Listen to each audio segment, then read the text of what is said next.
Boa noite, boa noite. Boa noite todo mundo. Boa noite nesse domingão. Boa noite, meu povo, nesse domingo tão bonito. Será que vocês estão me escutando? Sabe o que aconteceu?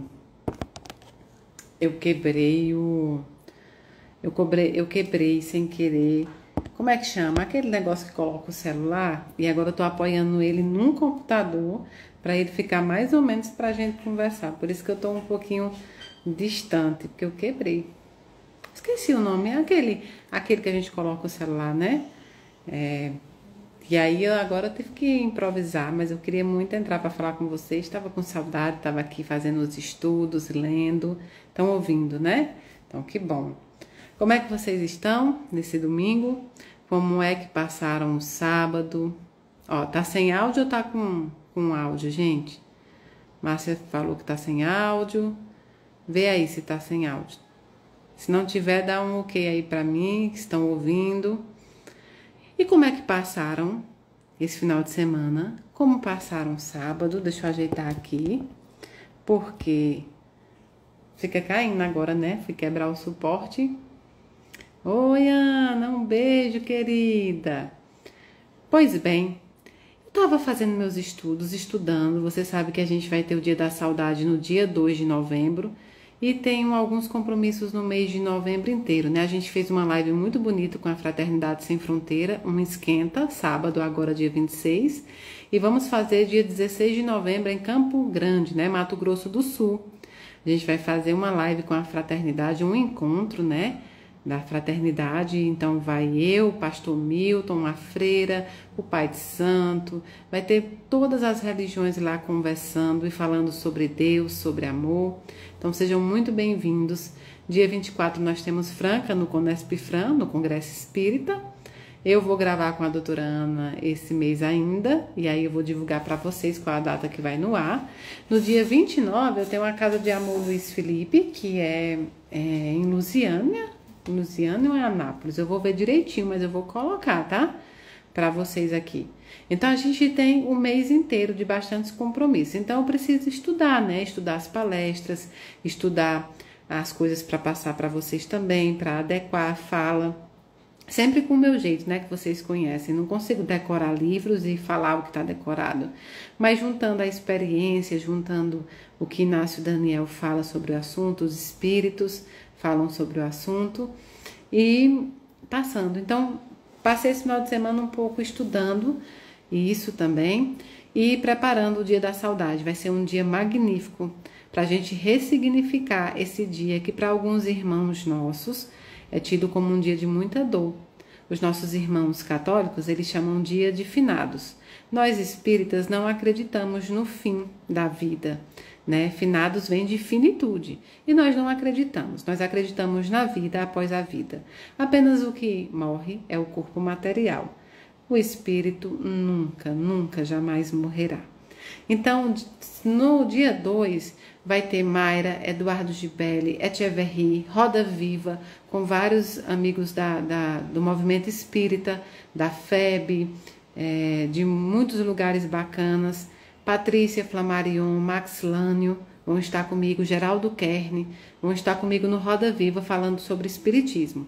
Logo, logo, o Everton vai colocar aqui para vocês as perguntas que vocês querem saber sobre a ótica da doutrina espírita e estas pessoas irão responder para vocês no Roda Viva. Teremos o Remédio da Alma, que vai tocar pela manhã, e teremos também o coral Elo de Luz da Comunhão Espírita, que irá tocar à noite para vocês também.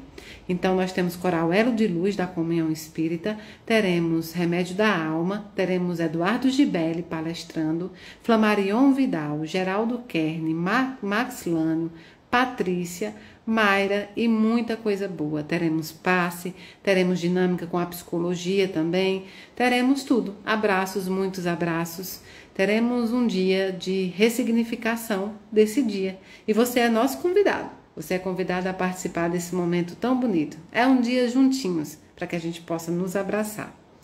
Então, estava aqui estudando e pegando vários livros. Vocês sabem que eu gosto muito de ler. E estava pegando vários livros e pensando em muitas coisas. Mas de repente me veio um espírito que me perguntava assim: Mayra, o que será que as pessoas entendem por desistir? Eu desisto. Quantas vezes a gente diz, até pra gente mesmo, a gente diz, eu vou desistir, tá tão difícil, eu vou desistir. E aí a gente pensa, desistir de tudo, desistir de repente de algo que eu queria, apenas porque eu não tive força de enfrentar muitas vezes as decepções. As decepções fazem parte, do nosso aprendizado, fazem parte daquele processo em que a gente vai ganhando mais experiência, em que a gente vai ganhando muitas vezes mais pontos para continuar. Às vezes a gente está numa cadeira da faculdade ou da escola que a gente não consegue compreender.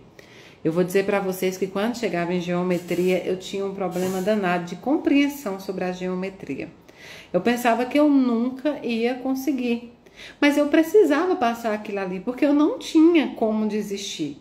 Se eu desistisse, eu não passava de ano, eu não passava para o próximo ano. Então, por que nós temos, na realidade, a tendência a acreditar que nós temos a escolha de desistir nesta encarnação ou em qualquer outra encarnação? Essa encarnação não permite mais desistentes. Nós somos trabalhadores de última hora. E eu posso dizer muitas vezes para você, de coração aberto, de espírito pleno, que você sairá vencedor disso. Só sai perdedor quem desiste, porque desistir não é opção. Mas Mayra, eu tive que desistir. O ditado que diz, dá 2 passos para trás para dar 1 para frente. Sim, existe, mas sabe quando? Quando não é um objetivo, é um desejo. Um desejo que muitas vezes está com uma hipótese muito difícil de se conquistar, ou seja, não é a missão, é um desejo. Vou dar um exemplo para vocês. Eu queria ser cantora. Eu coloquei esse sonho no meu coração e eu queria ser cantora. Mas muitas vezes eu não tenho o timbre da voz, eu não tenho aquele talento muitas vezes que é preciso ter. E eu também não tenho nem tempo e nem quero passar o processo que muitos irmãos passam, estudando todos os dias, aquecendo a voz, deixando de fazer várias coisas, tomar água gelada ou outras coisas, para poder manter a voz bem. Eu, Mayra, quero ser cantora, mas eu não quero passar o processo. E veja bem, nem era a minha missão, era um desejo. Então, nesse caso, muitas vezes, quando o desejo está acima, as expectativas estão acima daquilo que a gente é capaz, ok. A gente desiste porque a gente precisa seguir num caminho que seja mais concreto, porque a gente precisa seguir num caminho que seja mais oportuno, que é a minha missão. E nós sabemos bem no fundinho o que é para nós e o que não é. Então, a missão, ela nos aparece mesmo. Mesmo que você não sabe exatamente o que ela é, ainda assim você sabe que esse caminho é aquele que você tem que tomar. Veja bem, eu não gostava de geometria, mas geometria estava justamente na escala de matérias que eu precisava passar da 8ª para o 9º ano. Senão eu não passava, ou seja, não tinha como eu desistir de geometria. Agora, no 8º ano, apareceu na minha escola uma possibilidade de que eu fizesse uma aula musical ou uma arte marcial. E eu sempre gostei de luta, então eu fiz várias lutas, muitas vezes, só que eu não dei continuidade em nenhuma. Não dei continuidade nenhuma porque eu não me alinhava, não achava nenhuma ali que eu pudesse ficar. E aí eu desisti das lutas, porém, eu passei de ano. Por quê? Porque essa matéria que estava fora daquilo que era planejado pela escola, eu poderia fazer ou não fazer. Então, há uma diferença do que você desiste porque é só um desejo íntimo seu e do que você não pode desistir porque já está no seu plano reencarnatório. Mayra, eu quero desistir da vida porque eu não consigo. Todos nós conseguimos. Muitas vezes o que acontece é que é muito difícil, é que muitas vezes a prova está muito feroz. E aí a gente às vezes enfraquece a fé. E aí pensa, como pode, né? Como pode? Eu não consigo, Deus me abandonou. A gente inventa uma história tão grande na nossa cabeça e no nosso espírito para justificar a falta de coragem de passar pelo processo. Todos nós passamos processos dificílimos. E como passamos? Às vezes você olha uma pessoa que está ali fazendo academia todo dia, fazendo exercício todo dia. Você olha e fala assim, nossa, eu queria ter a mesma força que ela. Só que não é todos os dias que ela acorda com aquela força para ir para a academia, mas todos os dias ela acorda sabendo que ela precisa ir se ela quer alcançar um objetivo. Então, muitas vezes ela não vai com coragem, ela não vai feliz todo dia, ela não vai todo dia empolgada, nem motivada. Ela não espera ter uma motivação para ir. Ela simplesmente levanta, veste a roupa, toma o café, toma a água, pega a garrafa e vai. Porque ela sabe que precisa ir se ela quiser alcançar um objetivo. Então não importa o que você está passando agora, não importa o que o Mayra Rocha pode passar, é preciso seguir, é preciso estar no foco daquilo que está no nosso plano reencarnatório. Mayra, mas eu não sei o que está no meu plano. Ah, você sente. Vou dar um exemplo. Olha, eu tenho um desejo muito grande de uma profissão, e de uma profissão que muitas vezes, pela expectativa material, pelo que eu estou vivendo no momento, pelas minhas condições, eu não acho que tenho como ir. Você já cravou, através das suas palavras, por intermédio da sua boca, uma negativa. Você já criou 500 obstáculos para não realizar um desejo que tem do seu espírito e ainda muito mais que está no seu plano reencarnatório. Não faça isso. Nós temos milhares de exemplos de pessoas que as condições não eram favoráveis e ainda assim elas seguiram. Não porque eram melhores, não porque eram mais fortes, mas porque foram mais determinadas e perseverantes naquilo. A gente deve perseverar, seja naquilo que a gente acredita ser a nossa missão, seja naquilo que a espiritualidade mostra que é, seja na nossa reforma íntima, seja no nosso autoconhecimento, em qualquer área da nossa vida. É necessário ter perseverança, é necessário continuar, é necessário tentar todos os dias. Deus foi tão bondoso que, mesmo respeitando o nosso livre-arbítrio, pegou os dias, as 24 horas de cada dia e nos deu um papel em branco. Eu não preciso ser a mesma Mayra que ontem. Eu não preciso nem ser a mesma Mayra de que eu fui uma hora atrás. Eu posso modificar o meu caminhar. Eu posso modificar a minha vida. Eu posso lutar contra muitas coisas que eu mesma estou deixando assumir o controle. Alguém me disse aí, Mayra, hoje eu estou muito triste. Não tem problema estar triste. Todos nós ficamos uma hora ou outra, por diversos motivos. Todas nós também cansamos uma hora ou outra, por diversos motivos. Estar triste é um estado temporário. Estar triste não é o que você é. Não é uma encarnação ruim. São dias ruins. Todo o resto você pode lutar para transformá-la. Então, se você está triste hoje, se permita ter a sua tristeza hoje, porque é um sentimento que deve ser acolhido. Mas acorde amanhã pronta para lutar. Acorda amanhã pronta para levantar a bandeira da coragem. Acorda amanhã pronta para mostrar para o mundo que você não é uma desistente. E mostrar para o mundo, quando eu digo, não é para as outras pessoas. O mundo que nós vivemos, a maior parte delas é o nosso mundo. É o mundo da Mayra, é o mundo da Karina, é o mundo da Ana. Nós precisamos, todos os dias, lutar contra o nosso maior inimigo. E você deve estar pensando, é minha vizinha, é meu perseguidor. É a pessoa que pratica a perseguição religiosa. É a pessoa que é preconceituosa na minha orientação sexual. Meu inimigo é aquele que fala mal de mim. Meu maior inimigo é aquele que me fez mal. Seu maior inimigo está diante do espelho. Vá diante do espelho e lá você vai encontrar a única pessoa capaz de te derrubar. A única pessoa que é capaz de fazer você parar. A única pessoa que é capaz de fazer você estacionar é você mesmo e mais ninguém. As pessoas conseguem te ferir? Logicamente.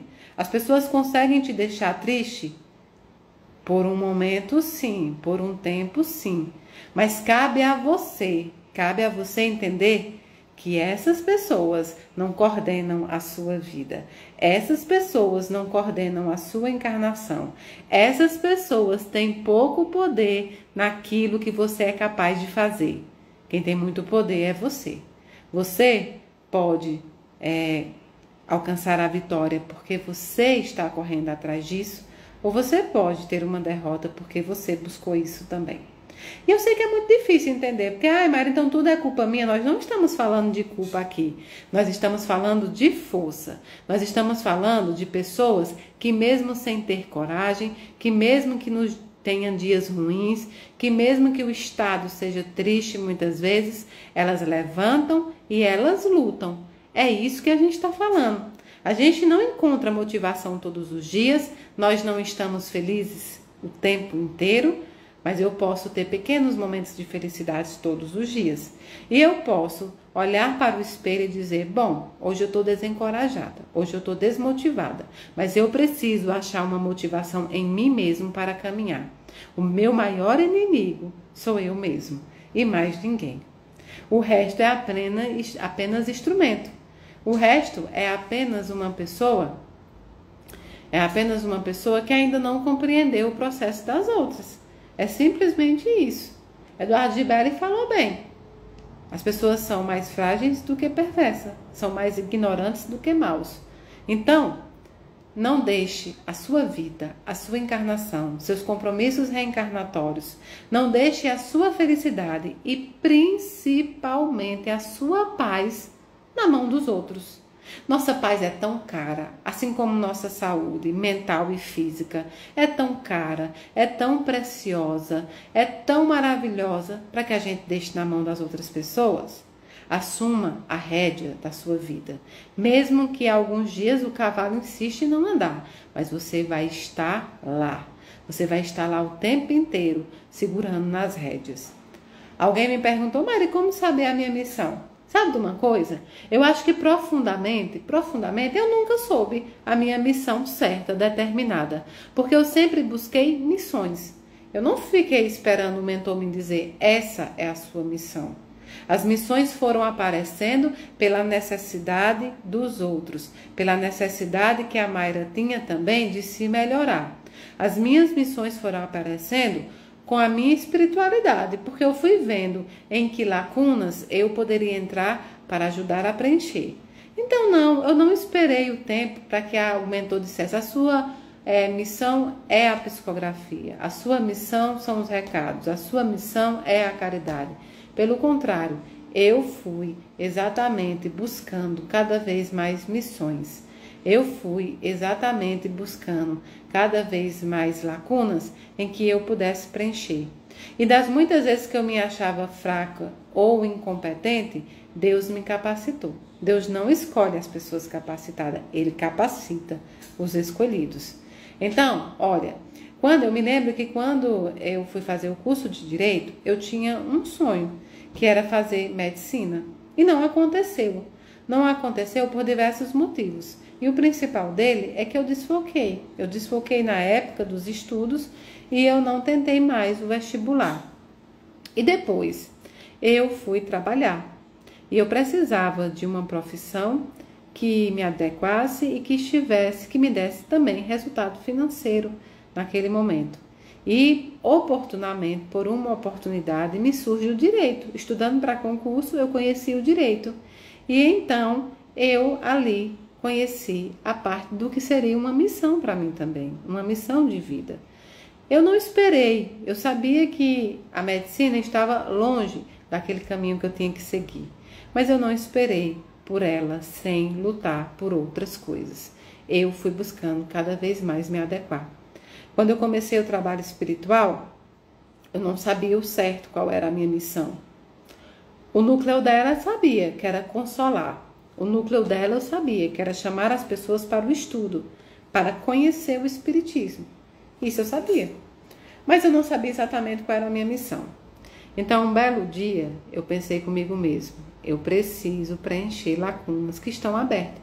Tem tantas lacunas abertas, precisando de missionários, que não é por falta de precisão, é muitas vezes porque nós nos negamos a preenchê-las. Então, eu fui procurando preencher essas lacunas e fazendo delas as minhas missões. E as missões foram aparecendo. Se você me perguntar hoje, Mayra, qual é a missão mesmo? Qual a sua missão mesmo que você teria que fazer? Eu acredito que todas, porque nenhuma missão entra na nossa vida sem que tenha necessidade. Tendo necessidade, é missão. Eu vejo muitas mães que mesmo diante da dor, mesmo diante do sofrimento, elas encontram missão no seu luto. Ou confortando outras mães, ou confortando as pessoas diante daquele momento mais novo que estejam passando, ou muitas vezes criando vários projetos em nome dos seus filhos que preenchem lacunas na vida de outras pessoas. Vocês acham que as pessoas que estão necessitadas, precisando de socorro, elas querem saber se essa era a sua missão? Elas te verão sempre como um anjo que apareceu no momento correto, no momento oportuno, no momento que mais precisou. Elas lembrarão de vocês no momento em que elas clamaram a Deus por um sinal divino e Ele enviou anjos encarnados para socorrê-las. Então não espere exatamente a sua missão vir escrita e que você saiba literalmente o que ela é, com todas as palavras. Procure as lacunas, as missões que estão em aberto, os clamores por socorro, sejam material, moral, mediúnico, e preencham. Cuidem um dos outros e, acima de tudo, cuidem do seu espírito e do seu coração. Porque uma das nossas missões é nos amar. Uma das nossas missões é nos cuidar, é nos respeitar, nos impor limites também daquilo que a gente precisa saber. Não busque ser herói, porque ser herói é passar por um momento muito complicado em que você não respeita os seus limites. O herói, ele não respeita o limite humano porque ele não é humano. Ele é acima do humano. Ele tem superpoderes e por isso é um super-herói. Nós não somos. Nós somos humanos, temos o limite humano e devemos respeitar também. Então preencha as lacunas com a sua missão, mas acima de tudo, se respeite, se limite, se ame, para que você possa fazer bem tudo que está aqui. Já ouviram falar muitas vezes? Uma vez eu estava na academia e uma pessoa comentou comigo, olha, aquela mulher que está ali na cadeira extensora, ela é mãe de 4 filhos. Eu não entendo como ela consegue tempo para vir para a academia. Eu não entendo como ela ainda tem coragem de vir malhar. Porque eu, no lugar dela, estaria em casa e qualquer tempo livre que eu tivesse, eu estaria descansando, eu estaria comendo uma comida quente, eu estaria aproveitando para ter um momento comigo mesmo. Só que as pessoas não conseguem compreender é que aquele momento é o momento dela. É o momento dela com ela mesma. As pessoas não conseguem compreender é que ela está fazendo um esforço pelo autocuidado. As pessoas não conseguem compreender a visão ali, a olho nu, é que quando ela cuida dela, ela consegue ser uma mãe melhor e cuidar melhor dos seus filhos. A mesma coisa somos nós. Quando nós nos cuidamos, quando nós nos respeitamos, nos entendemos e nos limitamos, nós podemos ser um irmão melhor para os outros. Fraternalmente, mais ativos e mais amorosos. Quando nós temos o amor próprio, fica mais fácil ter o amor pelo outro, entendendo a particularidade de cada um. É necessário se cuidar, é necessário se amar. E nós vivemos num mundo material e que, graças a Deus, temos muitas oportunidades de conhecimento. A internet veio trazendo aí um leque de oportunidades para que a gente possa conhecer sobre diversos assuntos, que a gente possa estudar e melhorar. Quando a gente melhora, por exemplo, o nosso corpo físico, fazendo exercício, tomando água, regulando o sono, quando a gente começa a tirar de nós alguns vícios que são prejudiciais ao nosso corpo físico, nós conseguimos melhorar o nosso corpo espiritual e mental. Quando nós cuidamos do nosso corpo mental, alguns de nós procuram um psiquiatra, alguns de nós procuram psicólogos, alguns de nós terapeutas, alguns de nós procuramos, enfim, um leque que graças a Deus surgiu e cuidamos ali do nosso corpo mental. Quando a gente cuida do corpo mental, a gente também cuida do corpo espiritual. E quando nós buscamos, ou dentro das religiões, ou dentro da doutrina, ou dentro da espiritualidade, mesmo que não tenhamos religião, andar nos princípios cristãos, nós estamos cuidando do corpo espiritual. É importante cuidar dos três, é importante uni-los para que cada um possa andar melhor com a ajuda do outro. E é muito importante a gente falar sobre isso. No mundo em que nós, muitas vezes, passamos a vida tentando juntar dinheiro para depois gastar com a saúde, a gente precisa ter esse equilíbrio. A gente tem que agradecer a todos os conhecimentos que Deus nos oportunizou. A ciência é uma aliada, a medicina é uma aliada. Os profissionais que estudam para nos ajudar são aliados divinos enviados por Deus. Então vamos nos cuidar, vamos cuidar de tudo isso, vamos cuidar dos nossos sentimentos, vamos nos fortalecer. Eu ainda ontem falava com um amado que foi na casa me procurar e eu estava, nos sábados eu fico lá, né? Eu fiz a live com a Fraternidade Espírita e fiquei lá para atender as outras pessoas. Todo sábado eu estou lá até mais ou menos umas 2 horas. E ontem eu atendi um amado muito querido, que ele me disse uma frase que eu peguei para mim. Ele disse: Mayra, há um tempo atrás, financeiramente, eu não conseguia comprar uma roupa que eu queria. Eu não conseguia ter uma casa, eu não conseguia realizar coisas que hoje é possível para mim. Mas eu sinto que hoje eu não estou aproveitando como eu podia essa oportunidade agora que me surgiu com muito trabalho, porque eu tenho ansiedade, eu tenho medo de morrer, eu tenho medo porque eu estou no ápice do que foi bom na minha vida. Então eu tenho muito receio. E ali eu disse para ele: o que está faltando em você é se fortalecer. Se fortalecer para agradecer por todas as bênçãos que vêm acontecendo. Tudo na vida é bênção.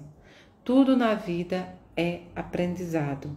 Tudo na vida é algo que nós tiramos dali o espiritual, o mediúnico, o moral. Então é importante. Eu vi que alguém botou: olha, o pão material é importante, mas o pão espiritual é mais. Eu não discordo de você, de jeito nenhum. Eu acho que tem toda a razão. Mas dificilmente você vai conseguir ensinar para alguma pessoa, ou falar sobre Deus para alguma pessoa, ou sobre Jesus, ou sobre doutrina, para alguém que a barriga ronca, para alguém que o organismo não tem as vitaminas suficientes para andar. Dificilmente você vai conseguir falar com qualidade de Jesus para uma pessoa que passa por problemas psicológicos, para alguém que está enfrentando a doença da depressão, para alguém que está enfrentando a ansiedade. É necessário que a gente entenda que unir todos os polos em nosso favor, além de uma bênção magnífica, é possível. Então, para tratar da minha espiritualidade, eu não preciso deixar o meu material de lado. Eu sou um espírito, mas eu estou num corpo material. Eu preciso comer, eu preciso me alimentar, eu preciso de roupa, eu preciso de lazer. Tanto é, se a Constituição, se o direito material dos homens entende isso como necessário, que dirá a espiritualidade? Eu preciso ter uma dignidade material também. Então, é necessário se cuidar sim. Se você abandonar o corpo material, se você abandonar a ajuda material, se você viver apenas um mundo espiritual enquanto você está aqui, dificilmente esse será de qualidade. Dificilmente você saberá dosar e equilibrar, porque nós ainda estamos no mundo material. Quando surgiram os trabalhos materiais na casa, foi justamente por conta disso. Porque dificilmente você vai conseguir falar de Jesus para um irmão que está com fome se você não agir como Jesus, lhe dando o que comer. Qual é o pai que, tendo um filho com fome, não ofertará a comida? Qual é o pai que, tendo um filho com frio, não ofertará a coberta? Qual é o pai que, tendo um filho ansioso, um filho que está necessitado de um cuidado mental, vai deixar isso de lado? Não. A espiritualidade cuida do espírito. A espiritualidade cuida daquilo que ela tem capacidade para cuidar. O material, quem tem que cuidar somos nós, porque nós recebemos o livre-arbítrio e nós recebemos esse corpo como templo divino para cuidar. Nosso espírito vai abrigar esse corpo por muito tempo. É necessário cuidar da casa do nosso espírito. Então, jamais, em hipótese nenhuma, abandonem tratamento médico. Jamais, em hipótese nenhuma, deixem de cuidar de você. Jamais, em hipótese nenhuma, abandone remédio. Em hipótese nenhuma, deixe de procurar os profissionais que precisam se procurar apenas para fazer tratamento espiritual. A espiritualidade requer que a gente faça a nossa parte também. É muito difícil quando nós colocamos tudo sob a responsabilidade da espiritualidade. Além de ser uma irresponsabilidade nossa, é uma covardia, porque a espiritualidade vai cuidar daquilo que ela tem autorização para cuidar. De todo o resto somos nós. Se a medicina existe, se os conhecimentos científicos existem, né? Se Deus nos deu essa oportunidade, é para que a gente possa utilizar. Vocês sabem que a doutrina espírita não acredita em milagres, conforme são ditos por algumas religiões. Milagres que ultrapassam, inclusive, os princípios e os requisitos da natureza, as leis naturais das coisas. Mas eu acredito em milagres no que é determinado pelo que Deus nos permitiu. Para mim, os médicos, a medicina, são verdadeiros milagreiros. Porque milagre para mim é quando você tem um conhecimento e quando você usa esse conhecimento para ajudar as pessoas a viver melhor. Portanto, se Deus nos deu essa oportunidade, por favor, se cuidem, se gostem. E para se gostar, muitas vezes, a gente precisa fazer coisas que algumas pessoas entendem ser supérfluas, mas não são. Poder cortar um cabelo, poder ter um lazer, poder levar nossos filhos a um lugar bom, poder comer uma comida muitas vezes boa. São pequenos prazeres que temos na vida e não é, como diz as outras religiões, nenhum pecado poder fazer isso. Pelo contrário, é uma oportunidade. Tudo em equilíbrio. Então, por que não aproveitar também a oportunidade que foi nos dada nesse planeta? Mas é necessário que a gente lembre dos nossos irmãos que não têm tantas oportunidades. E é por isso que a gente divide. E é por isso que a gente também cria oportunidades para eles. E é por isso que a gente pega as lacunas que estão abertas e cria oportunidade para eles. Então, desistir nunca vai ser uma opção. Você pode mudar a rota. Você pode escolher outro caminho. Você pode estabilizar um pouco, parar um pouco para pensar que seria o passo para trás para depois ir para frente. Você pode parar um pouquinho e respirar fundo. Respire fundo. Você não precisa tomar uma decisão em desespero. Respire fundo. Para que você possa tomar uma decisão que alcance seu material e seu espiritual. Então, eu vi muita gente falando aí sobre o meu cabelo. Esse é meu cabelo, gente. Esse é meu cabelo mesmo. Assim, porque algumas vezes eu escovo, né?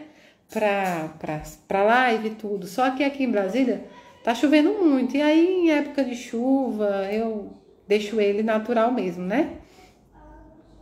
Eu sou menos assim, menos vaidosa, né? Menos vaidosa nessa situação. Mas eu gosto dele assim também. Aí então eu dei uma cortadinha e lavei e solto ele. Boto algumas coisas que as pessoas me indicam, mas é isso mesmo. É isso mesmo, tá bom? Ó, eu tava até aqui com o livro. Gente, esse livro é muito bom.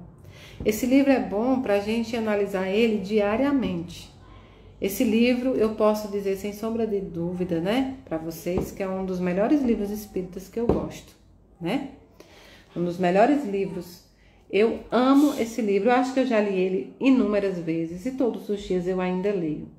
E eu quero pedir para vocês que estão em casa o primeiro Deixa eu ver. Suane diz que o livro dela foi sem autógrafo. Se você quiser me mandar de volta, mande para Casa da Caridade, que eu faço o autógrafo para você, viu? Escolham alguém, o primeiro que escolher aí. A gente vai ler de 1 a 60. 1 a 60 para a gente escolher uma lição aqui. É Opinião Espírita, de Francisco Cândido Xavier, Valdo Vieira, ditado por Emmanuel e por André Luiz. De 1 a 60, o primeiro que colocar o número vai ser aquela lição que nós vamos ler. 15, pronto. A Cris escolheu a 15.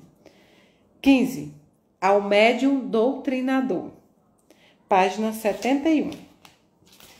Vamos ler aqui, Ao Médium Doutrinador. O Livro dos Médiuns, questão 182. Meu amigo, considera na mediunidade uma poderosa alavanca de expansão do espiritismo, reconhecendo, porém, que a doutrina espírita e o serviço mediúnico são essencialmente distintos entre si. Primeira frase muito importante. Reconhecendo, porém, que a doutrina espírita e o serviço mediúnico são essencialmente distintos entre si. Todos os encarnados são médiuns e antigos devedores uns dos outros. Nunca destaques um gênero de mediunidade como sendo mais valioso do que o outro. Segunda frase muito importante. Nunca destaques um gênero de mediunidade como sendo mais valioso do que o outro. Sabendo, no entanto, que o exercício mediúnico exige especialização para produzir mais e melhores frutos a benefício de todos.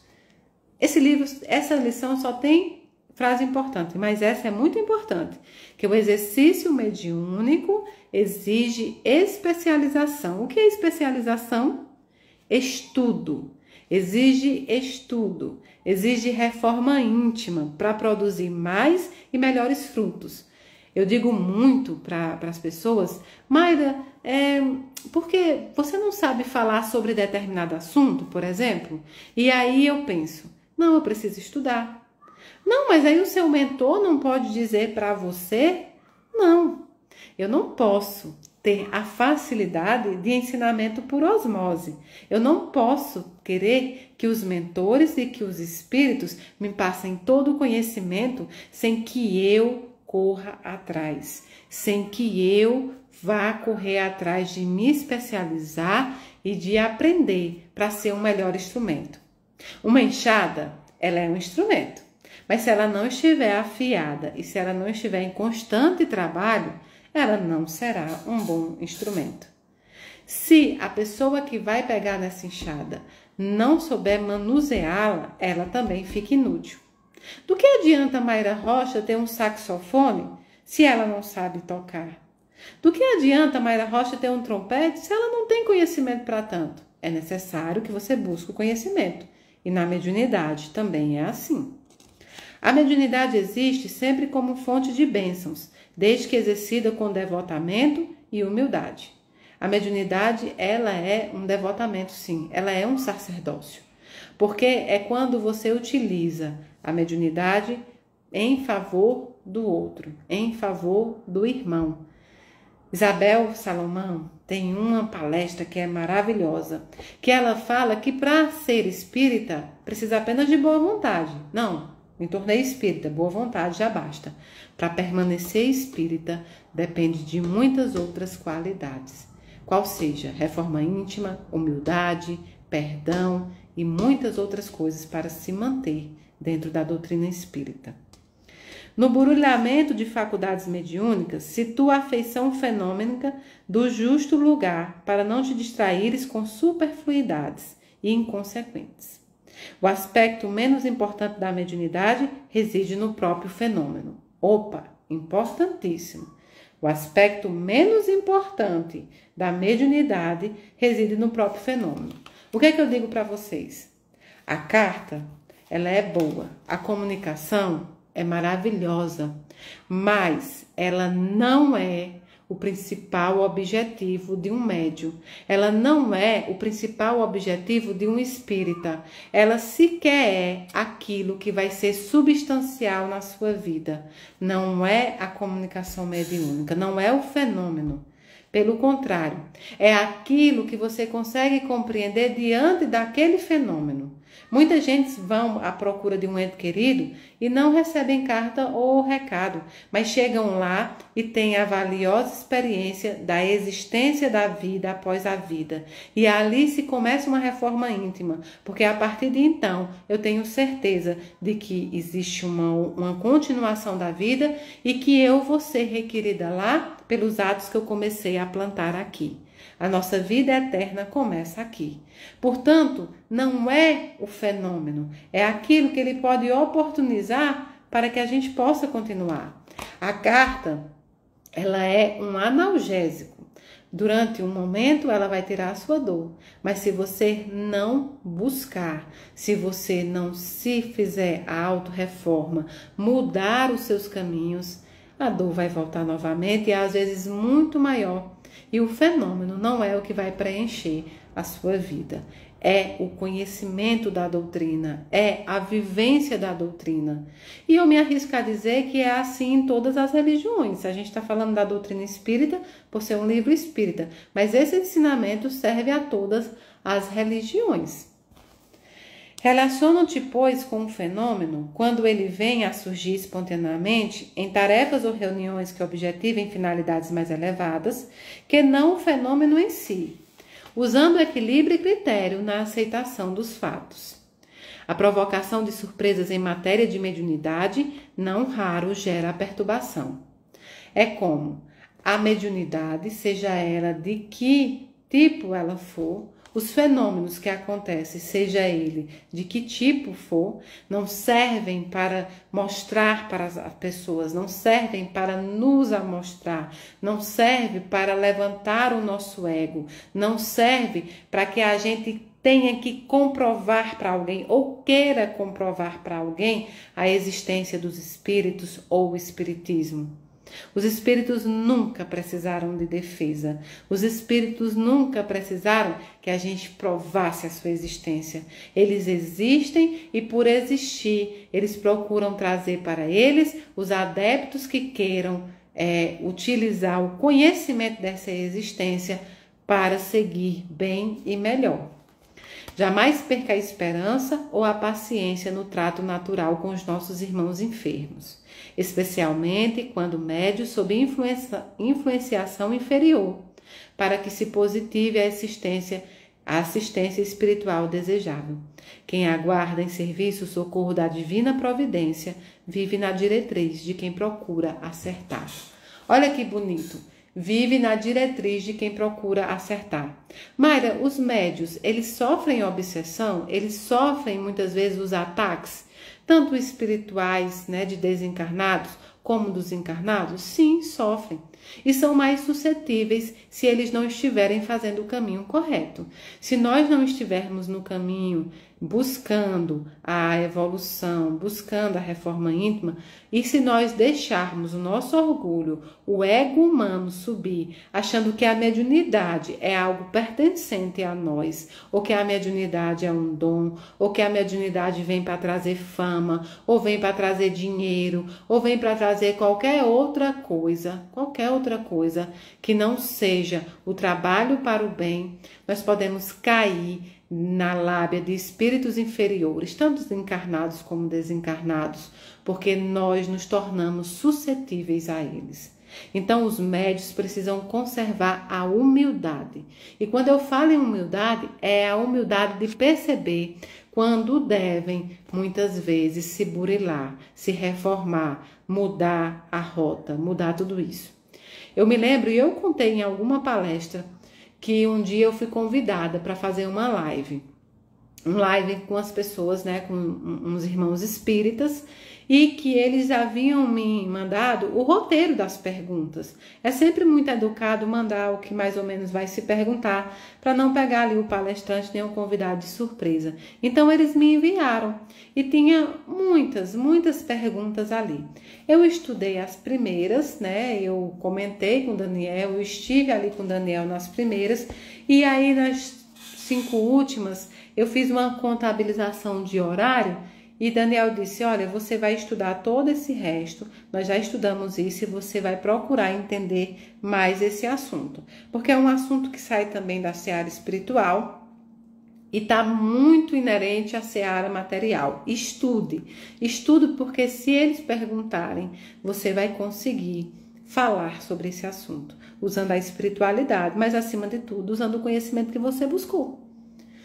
E então, eu, muito querendo dar uma desperta, me achando naquele momento muito sábia, muito inteligente, disse, não, eu já sei sobre esse assunto. E também eu acho que não vai perguntar. Desobedeci o mentor e a espiritualidade e não estudei. A entrevista começou, nós falamos sobre muitas coisas, muitas coisas. E de repente, ele disse, olha, mas como o tempo está terminando, eu vou pegar a penúltima pergunta e vou fazer agora. E aí era justamente esse tema que eu não estudei. Esse tema que eu achei que ia dominar. Quando ele fez a pergunta, eu paralisei. Eu não sabia se eu fingia que a internet tinha acabado, eu não sabia se eu ficava constrangida ali na frente, eu não sabia o que fazer. E olhei para Inácio Daniel e ele permaneceu inerte. Eu disse, valha-me Deus do céu, agora pronto. E ele me deixou por alguns segundos, que para mim foi uma eternidade, sem me ajudar. E aí então depois ele foi falando para me ajudar. E eu fui falando o que Daniel ia falando. Quando terminou a live, eu me lembro que ele chamou minha atenção e disse, nunca mais eu farei isso com você. Se você não buscar o estudo, se você não buscar o conhecimento, se você se julga espírita e não quer buscar o estudo, você passará por situações vexatórias, como seria essa. Em respeito ao público que estava lhe assistindo, eu lhe ajudei, mas isso não acontecerá uma segunda vez. E ali eu entendi, jamais. A primeira coisa que um médium deve entender é que ele não é nada. Nada. É mero instrumento. Se Mayra hoje desencarnar, outros instrumentos estarão aqui para fazer o trabalho da Mayra e de muitos outros. Se Mayra hoje não fizer o trabalho dela, outros irão tomar a missão e irão fazer. O médium ganha uma bênção de fazer o seu resgate por intermédio da mediunidade, que é uma bênção fazer o resgate assim. Mas ele jamais pode achar que tem dela a propriedade. Nós não temos sabedoria suficiente, nem 1%. Nós não estudamos 1% do que é a doutrina dos espíritos e que acontece no outro plano.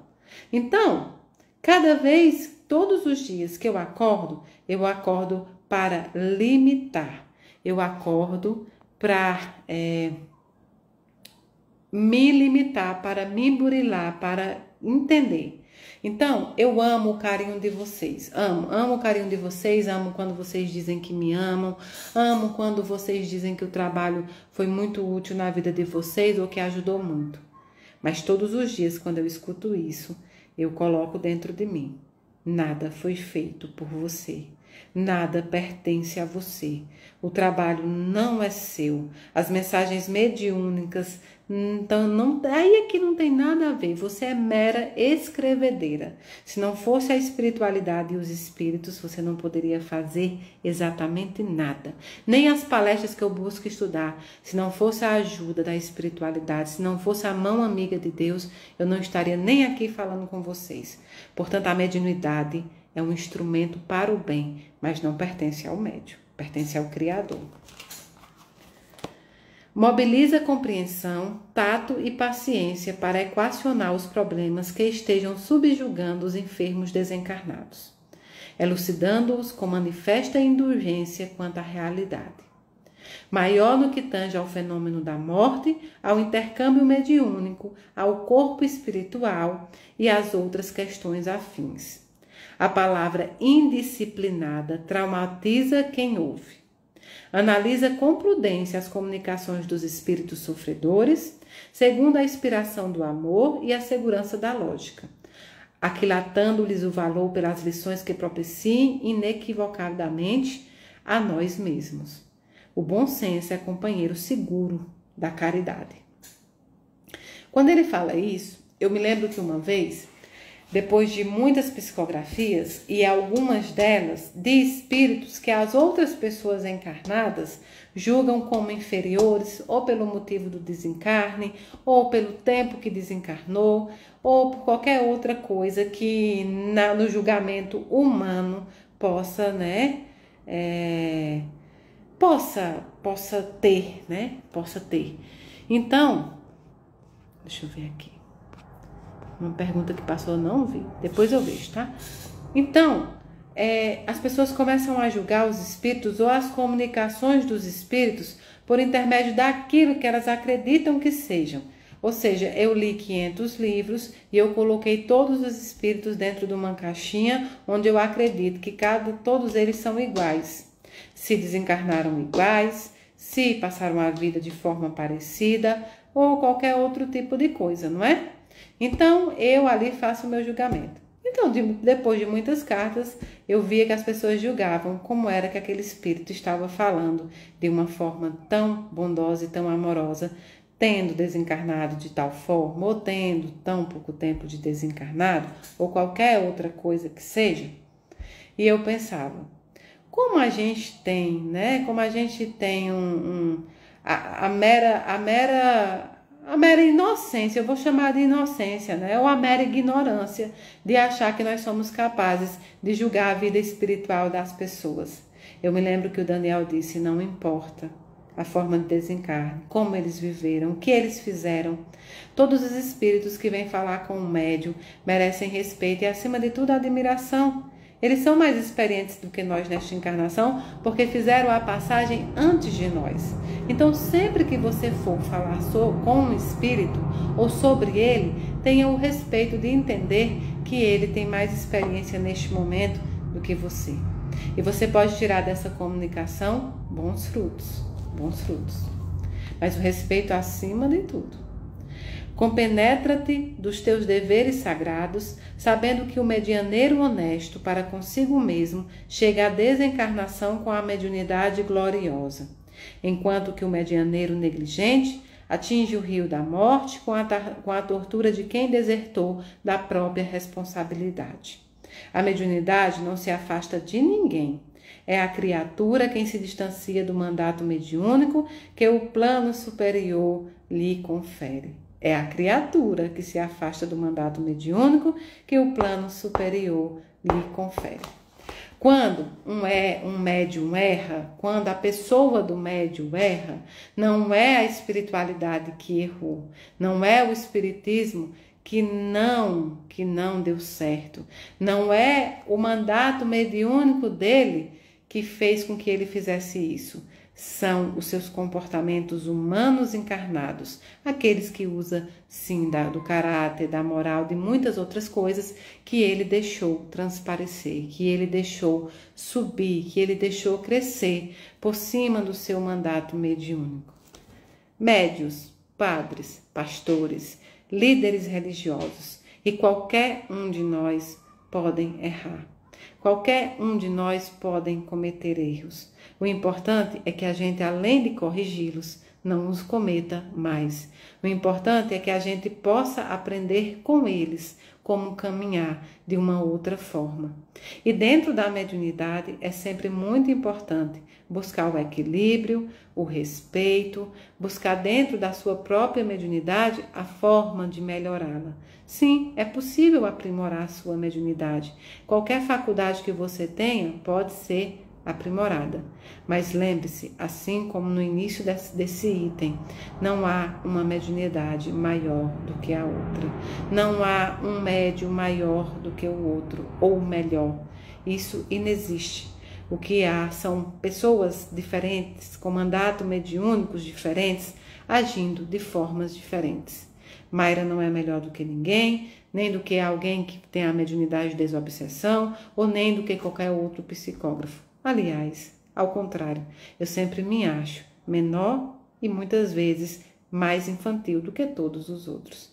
E dentro dessa minha infantilidade, dentro dessa minha capacidade de admitir que eu ainda tenho muito que estudar, muito que aprender, muito que trabalhar, é que eu busco tirar dessa minha incapacidade o meu esforço. Eu aumento os meus esforços para poder atingir uma mediunidade que, como disse Chico Xavier, no final da minha vida terrestre, na minha desencarnação, seja gloriosa. Que eu possa entregar essa minha missão da melhor forma possível, da forma mais verdadeira e mais amorosa.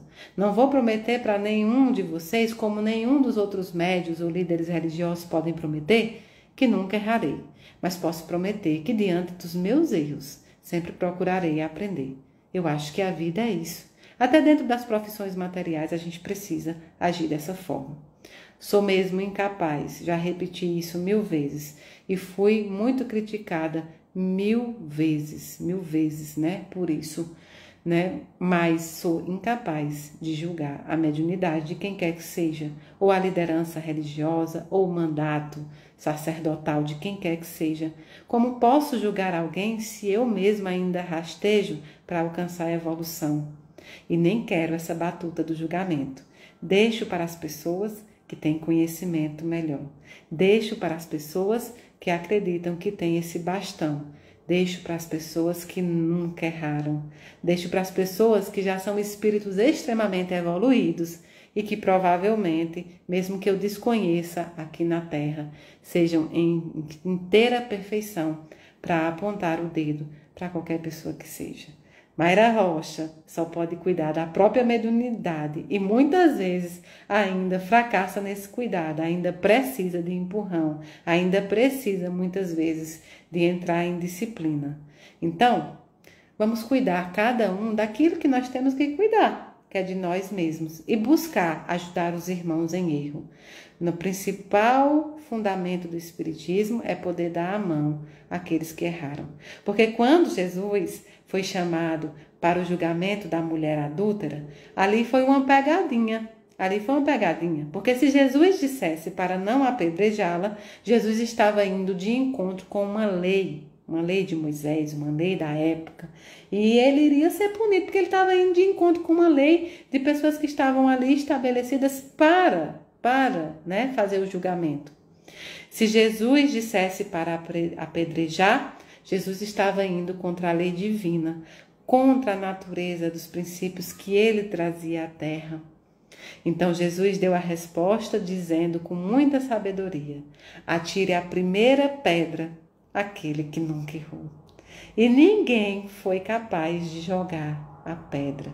E ninguém foi capaz de fazer o julgamento daquela mulher adúltera, porque não existia ninguém ali com um espírito tão puro como Jesus que pudesse jogar uma pedra em alguém. E inexiste aqui nesse plano reencarnatório esse espírito em perfeição. Portanto, todas as vezes que seu ímpeto for de julgar, todas as vezes que o ímpeto for de condenar e de apedrejar, raciocine. Será que seu espírito está tão puro, límpido, ao ponto que você possa jogar essa pedra? O problema de quem joga pedra no telhado do vizinho é que muitas vezes o telhado dele são de vidros e essa pedra pode voltar. Então, que sejamos sábios, e que sejamos sábios como Jesus Cristo. Que sejamos sábios para não ir de encontro com as leis que são determinadas, mas não usar do extremismo para punir os nossos irmãos que estejam em erro. Todo mundo vai errar e todo mundo erra. Julgue da mesma forma que você gostaria de ser julgado. Nós somos exímios cobradores, julgadores da vida alheia. Mas quando esse julgamento vem para nós, muitas vezes nós não suportamos. E eu sempre disse para vocês, Jesus condena a vingança. não há defesa. Então, cuidado com a pedra que você atira. Tenha plena certeza e consciência de que o seu telhado é de concreto. De que se essa pedra voltar, ele não vai quebrar. Fora isso, se mantenha como Jesus, sábio, né? Se mantenha como Jesus, caminhando, buscando mostrar por amor como evoluir. Mas se um médium cair em um erro e quebrar o mandato mediúnico e não respeitar o mandato mediúnico, ou um padre, ou um pastor, ou qualquer religião, ou um líder religioso. A espiritualidade é sábia em todo o processo. Logicamente, ele irá prestar contas daquilo que ele fez, como qualquer um de nós.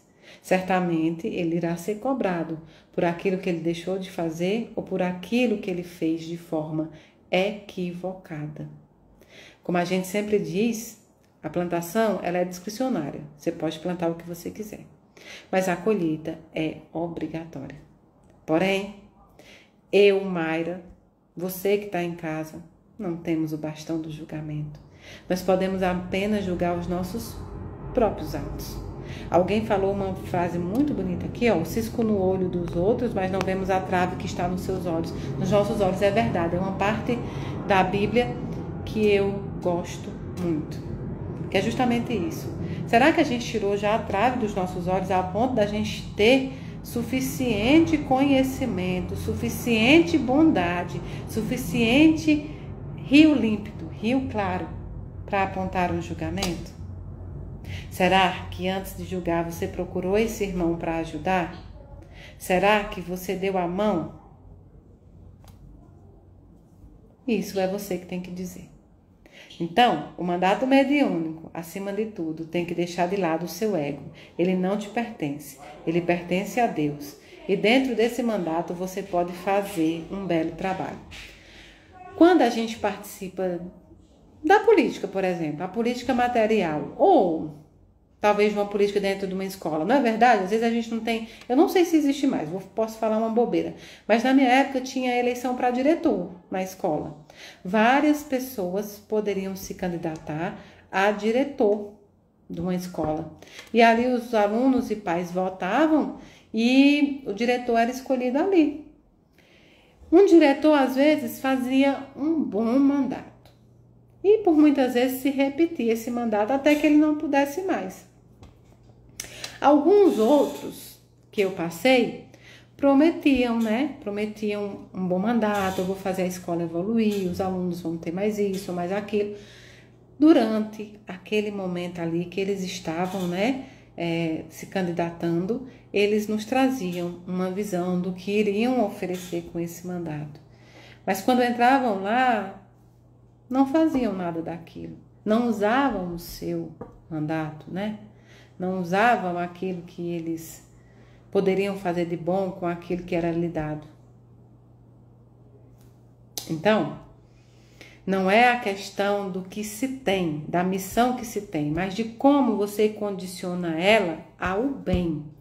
De como você condiciona ela para caminhar no correto.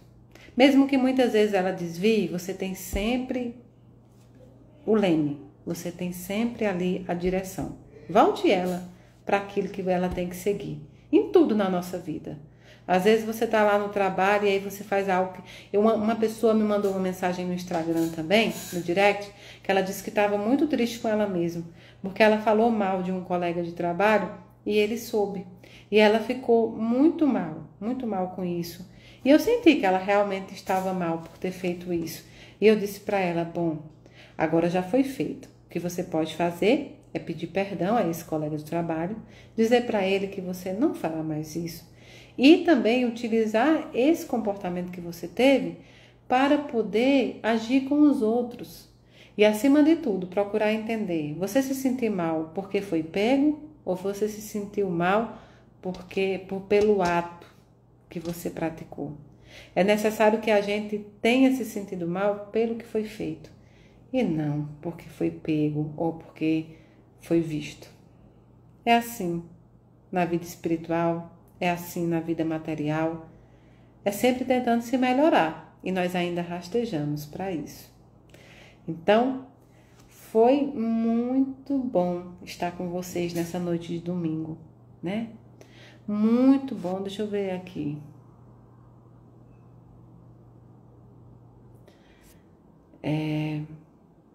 Amanhã... Oi, Vaninha. Um beijo, meu amor. Amanhã eu não trabalho, porque é feriado aqui em Brasília, dia do servidor público. Aí eu vou ver se eu entro um pouquinho mais com vocês. Eu vou ver se eu vou lá na outra casa mostrar pra vocês como tá ficando bonita a outra casa. Um tom azul no altar. Eu quero mostrar pra vocês como tá o andamento da obra. Então eu vou procurar ir lá amanhã e entrar um pouquinho com vocês. Eu vou ver se eu me organizo. No dia 29, na terça-feira, é terça-feira, gente? Eu ando tão perdida em data. Eu acho que na terça-feira agora, dia 29, nós temos o podcast. Simplesmente podcast. Vai ser muito bom também. Eu vou avisar aqui no Instagram, tá? Com os meninos. Irmão Estevão. Então, mas eu vou procurar me organizar para a gente falar um pouquinho nessa semana sobre o dia de finados, como ele surgiu, como a doutrina espírita o vê, não é? Como a gente pode lidar com isso, porque lidar com o dia de finados é lidar com a lembrança do processo de morte muito nítido, né? Será que os espíritos vão ao cemitério visitar aqueles, né, que estão lá buscando? A gente vai procurar essa semana falar sobre esse assunto para chegar no dia da saudade. Muito bem. Então amanhã não vou trabalhar porque é feriado. Eu vou entrar aqui com vocês e vou tentar mostrar a casa também. Gente, estamos no final do mês. Ajuda os projetos. Precisamos pagar as cestas. Todo mês é a mesma coisa, né? Eu já recebi algumas críticas também que falam: você pede, é verdade, é porque eu não tenho outra opção. Só há um jeito de fazer um bem tão grande, é se a gente fizer junto. Eu sozinha não consigo. Uma andorinha só não faz verão. Mas várias andorinhas como nós somos aqui, buscando a evolução, buscando a caridade, buscando o nosso melhoramento, a gente pode fazer a diferença na vida de muita pessoa. Aquilo que você acha que é tão pouco faz a diferença na vida de muita gente. De muita gente. Basta que vocês vejam as fotos. Aquelas fotos não é mostrando a tristeza nem a pobreza, não é mostrando a necessidade. É mostrando a esperança, é mostrando a felicidade das pessoas que estão recebendo a ajuda, que não é dada por Mayra Rocha, é dada por vocês, os doadores do mundo inteiro, do Brasil inteiro. Então, vamos ajudar, vamos terminar de pagar as cestas básicas. No dia 2 de novembro, eu quero dizer para vocês que se inscreveram mais de 1000 pessoas. E geralmente no dia 2 de novembro, quem vem aqui, a casa sempre dá o café da manhã, o lanche, o jantar, né? Sempre dá sobremesa, sempre dá. A comida é uma coisa para nós que é muito espiritual, o cheiro da comida, o poder comer ali junto com vocês. Porém, serão mais de 1000 pessoas, a gente não vai ter condição de dar esse ano, mas a gente vai dar sim o café da manhã a todo mundo junto ali. De manhã a gente vai tomar café junto, a casa vai dar o café, né? Os voluntários se juntaram e a gente vai dar o café, as lembrancinhas, e as meninas da cozinha vão fazer comida para vender lá. Mas não é nem para fins de arrecadar, na verdade. É para fins de que vocês não tenham que sair e tenham dificuldade de encontrar restaurante ali, porque ali já é mais distante. Então elas vão fazer comidas bem simples, lanches, pastéis, cachorro-quente, sucos, refrigerantes, estrogonofe de carne e de frango, né? Para que vocês possam ter a oportunidade de comer e já ficar, porque o intervalo entre as apresentações, entre as palestras, serão pequenos. Então, de manhã, a gente vai ofertar o café da manhã com muito amor a vocês. Eu estarei lá para dar o abraço. Eu estou querendo ver se eu chego bem cedo para eu começar a dar o abraço em vocês na entrada. Vocês vão entrando, eu vou abraçando e a gente vai dando a credencialzinha. E depois, durante o dia inteiro, eu vou estar lá junto. E aí eu posso assinar os livros e aí vai ter o passe. Então, eu tenho um compromisso lá na parte da tarde, que é no Roda Viva, e depois só à noite, que é com a Tia Verri. De resto, eu ficarei lá cumprimentando, abraçando, assistindo, junto com vocês, tá bom? Então, eu tô deixando isso bem claro, porque quem participa do dia 2 sabe que a gente dava tudo, né? A gente dava almoço, janta e era uma alegria pra gente poder dar. Só que a gente fazia com 300 pessoas no máximo. E aí dessa vez foi muita gente. Então a gente vai dar o café pra gente comer ali junto e o resto a gente vai providenciar a venda para que vocês não tenham que sair. E essa venda realmente é no intuito apenas de oportunizar vocês estarem ali, porque a gente vai botar coisas bem simples, mas bem gostosas, bem saborosas, tá bom? Como é na psicografia. Então, quero agradecer imensamente vocês que ficaram comigo hoje, vocês foram minha companhia e foram também meu evangelho no lar, fizeram junto comigo.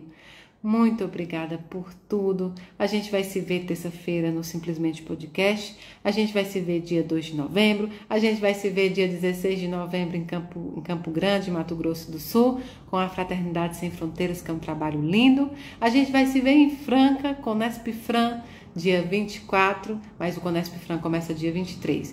Vão lá assistir também, porque vai ter muita gente boa. Haroldo Dutra, Cosme Massi e muita gente bacana. Eduardo Gibelli e muitos outros cantores que vão encantar vocês. Então não percam também isso. Lá, todo o que foi arrecadado vai para a Fundação Allan Kardec. E no Mato Grosso vai para o pastor Milton, para a fundação que ele tem também. Então, todos esses eventos, que eu chamo carinhosamente de evento, mas é um encontro de almas, é sempre em pró da caridade. E o dia 2 é em pró de nós, do nosso espírito, do nosso abraço, do nosso encontro. Eu amo muito vocês, eu desejo que seja um final de noite excelente. Eu peço a Deus misericordioso que abençoe todos vocês nessa semana que entra, no seu trabalho, no seu emprego, na sua casa, com a sua família. Eu peço a Deus muitas bênçãos na sua vida, muita força pelo processo difícil que você possa vir a estar passando. Eu peço a Deus que Ele te proteja em todos os lugares que você plantar, o seu pé que seja muito abençoado. Peço a Deus pelos seus sonhos, pelos seus objetivos, que eles se concretizem. Peço a Deus, a espiritualidade amiga, a Maria Santíssima, que abrace a alma de cada um que está em sofrimento, a alma de cada enlutado, daqueles que estão com muita dor, com muita saudade.